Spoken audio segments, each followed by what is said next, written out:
কাকা, পাঙ্গা নিতে চাইছো না। হয়তো তুমি আমার বাপরে চিনো, কিন্তু আমারে চিনো না। আমার বাপ ভদ্র হলেও আমি কিন্তু ভদ্র না।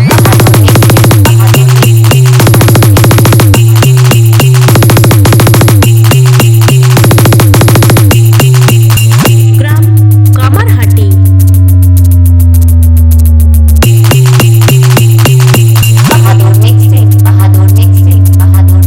গ্রাম কামারহাটি।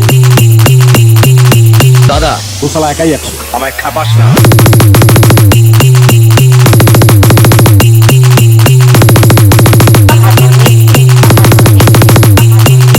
আমার সঙ্গে বেশি চালাকি করিস না, এটা আমার গ্রাম।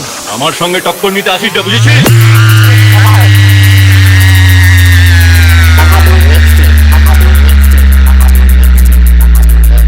সবাই কান খুলে শুনে রে, এখানে বসে বসে নাটক করিস না। পারলে আমায় মার, নালে পত্রিকা লিখে পড়।